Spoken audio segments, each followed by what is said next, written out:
Hello, welcome to another Gundam Battle Operation 2 video, and I got two duel matches here for you. This first one's going to be, this is my first match playing duel mode solo. I say that I have a teammate with me, of course. It's not Taru King or Honey or Ginger, anybody else.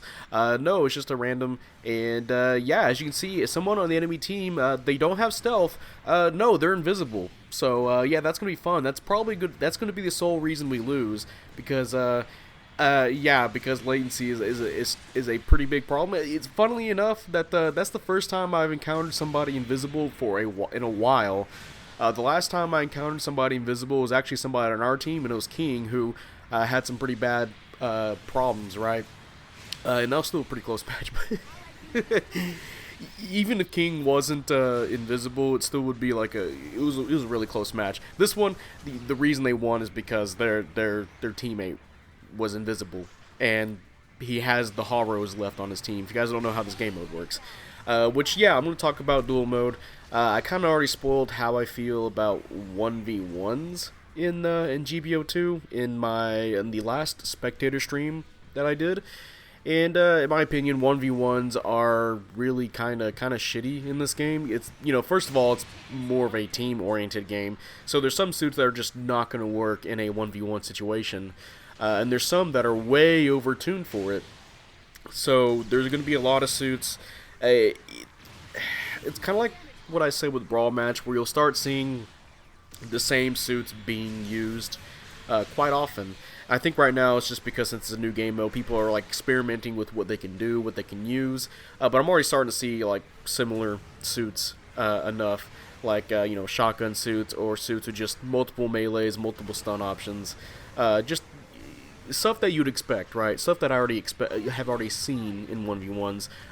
Because you guys didn't know, you can make 1v1s or I guess any kind of 2v2, 3v3, whatever you want in custom matches.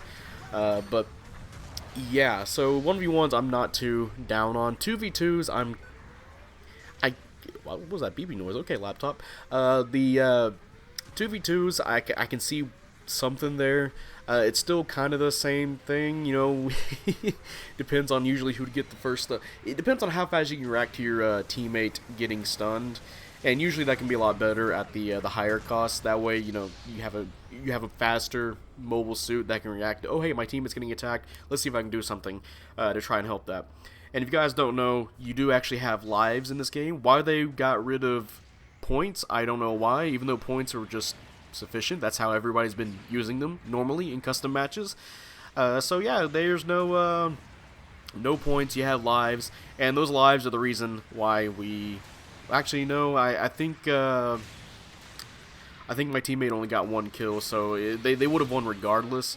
But it's still kind of sad to see, because I did beat the enemy. I believe that, yeah, Jim Quell. Is that Jim Quell? I think Jim Quell.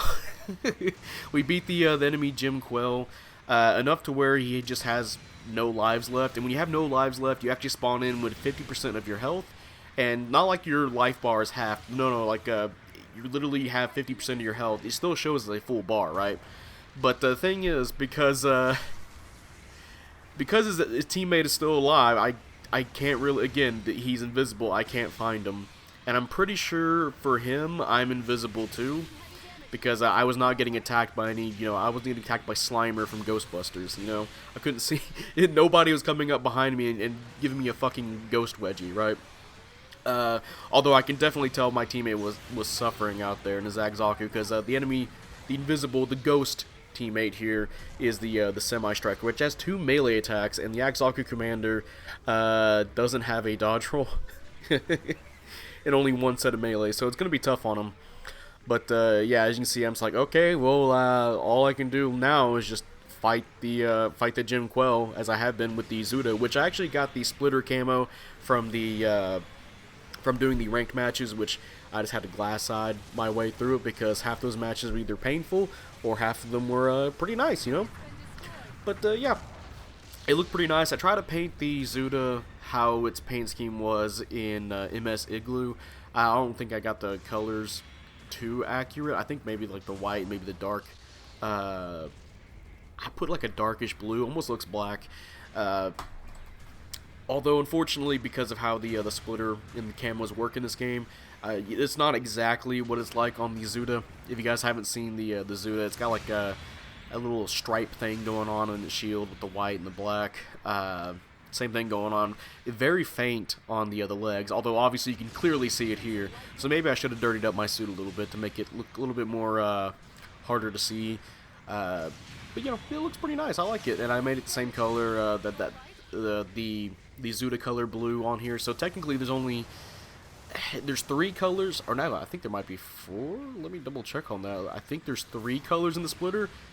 This is the only suit I used the camo for.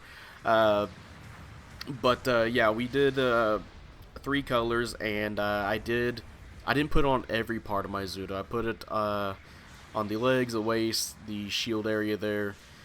I did white, I did dark blue, and then I had a dark-ish blue. I had the regular Zuda colors, and I made them a little bit more darker, and then I made that but the third color, right, to make it look like it's part of the Zuda. So now I just have 2 other parts that are colored like that, right? But yeah, anyway, if that made total like no fucking sense if you didn't get what I was trying to say. I have to show you in a stream, but yeah, there we go. Neutraling the Gym Quell, and of course, yeah, eventually he's gonna get the better of me. I have no health left, and unfortunately, yeah, that's just how the cookie crumbles for this match. Yeah, I literally just couldn't do anything that match. I had to rely on my teammate to try and beat the enemy, which was just not possible. He was getting his ass kicked, unfortunately. And yeah, we did kill 3 people, but yeah, unfortunately. But hey, here's a Gigan level 4 and a Aquamarine Gundam versus a Desert Gem and a Efreet. And yeah, I actually put heavy armor on my level 4 Gigan. And I figured, you know what, the Gigan's kind of fast on the ground, and, you know, can shmove a little bit. I can run and gun, and I do have a head stun. I have to sit still to use it, but, you know, this thing also has balancers, so in case I can catch, like a buddy gets a stun, or if I get a stun, I can probably come up and do a melee real fast, because the Gigan can do some okay damage, right, with it. And of course, I'm trying to fight this Efreet. I didn't know the Efreet, you know, immediately used the stun to go and circle around, which is kind of smart on his part. Honestly, I thought at first another person might have been invisible, so I was like, oh boy, well, at least I'm gonna go try and fight this guy over here. But no, he actually flanked, which is pretty smart. That's something you can totally do with suits that are capable of doing that. But yeah, I tried to turn around, finish off the Desert Gym, and yeah, that wasn't going to work my way. But yeah, I did put heavy armor on the almost call it the Gaijin. That's definitely not what the suit is called. I literally was just talking about what the suit is. The Gigan, there we go, the Gaijin. But yeah, I pretty much have 20 plus 20 on, or no, plus 10 on all my stats, so I have 20 on everything. I think I have 20 beam resistance, 23 ballistic, and 20-something melee. So the Efreet's not going to be doing like too much amazing damage on me. At least like 1,000 per melee strike, a little bit more, maybe close to 2,000. And I do have like an extra 1,200 health, I believe. So I'll definitely be trying to take as much as I can, because I can still dish out some damage. But hey, we did finish off the Desert Gym. Here comes the Efreet. I don't know why he's pushing up by himself. He only has one amazing stun with him, and we have a couple, either stun accumulations or what. But yeah, he's gonna get mowed down pretty quickly, and unfortunately, he's gonna shotgun our poor Aqua Gundam. So we're gonna have to back up here and see what we can do. I think we're gonna go ahead and take out the Efreet. I almost said Marine Zaku. the Efreet real fast. Desert Gym got the better of us with the downswing, but don't worry, this will be a 2v1 here in a second. And also, something else that happens in this match, you'll notice that below the red health bar, you know, your typical health bar, there is a orange or yellow bar. That is the stun accumulation bar.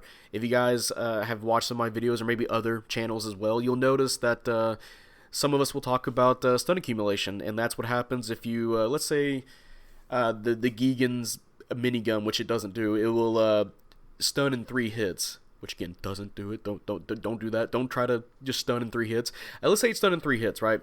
And for every shot that you hit somebody, that you'll notice in that stun buildup, it'll go up really high. And if you hit all 3 shots, that will accumulate in a stun, and it'll even tell you that you get a stun, which is nice. Uh, so I do like that in this game mode. Unfortunately, for some reason, they didn't include it into the actual game mode. Now, actually, I say for no reason. They actually did give a reason, and it's because they think the UI would be really cluttered with 6 people, 5 people running around with 2 different bars over their head. But honestly, I don't really. It's the bar doesn't appear that much. It's not abrasive, right? It's not in your face like that, unless 15 people are getting shot at the same time, right? I don't mind at all. I kind of wish this was in the main game, to be honest. I wish we had this stun rate. I think it would help out a lot for a lot of players that have these kind of suits with like machine guns or missiles that have to build up. That way they can learn the build up stun. And that way, hey, maybe you don't have to have just a instant stun weapon. You can have something that have really good stagger rate or accumulation build, and you can use that. And if you can try and get that meter up, then hey, you can be useful. You don't have to. You can try and push forward to get that stun, which could help out in a match too, because again, it announces if somebody's getting stunned, right? So yeah, that can definitely help out, pointing out, oh hey, this guy, you might want to go for him or not. But anyway, we did take care of the efreet, even though that wasn't going to win us the match. We had to get rid of him just in case, he might kill our Marine. I want to keep saying Zaku, but our Marine Gundam. And that leaves us just enough time to finish off the Desert Gym. And yeah, there's the complete, the finish off there. And hey, mission completed. And I believe we got 5 kills here. So, yeah, 5. That was pretty good, and we did get our 1 win. I forgot to mention that the enemies we fought today actually had quite a few wins on them today. I believe 4 on 2 of them and 5 on the other 2. So yeah, they were doing pretty good, and yeah, we got our. We were doing pretty good that first match. It's just unfortunate that the enemy semi-striker was invisible. He was a Black Rider, not the semi-striker. And this match we actually did pretty good. But yeah, that's going to be the end of this video. If you guys enjoyed this video, leave a like, subscribe if you want. I'd really appreciate it. Excuse me. And type up in the comment section how you feel about the Zuda or the Gigan, or how you feel about duel match. How do you like the 1v1s? How do you like the 2v2s? I haven't got a chance to play Space. Although I think Space might actually be pretty fun because there's a lot more movement going on. So if you get 2 really good players, or 4 really good players just moving and schmoving around, that'll actually look really awesome. And I do wish Bandai, or the devs, the BB Studios, whatever, would do more with spectator mode. That way we can spectate these duel matches. I think that would be a really nice idea, to spectate a duel match, or a 1v1, 2v2s, whatever you want to call them. Honestly, do more with that idea. I also like the idea that there's very specific duels you can have.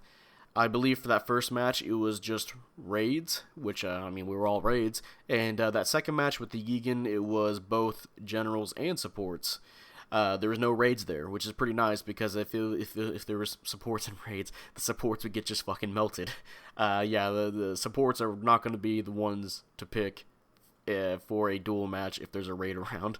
But the good news is, if you do want to make a custom match, you can make a duel custom match, and you can actually set your preference. Unfortunately, you can't do.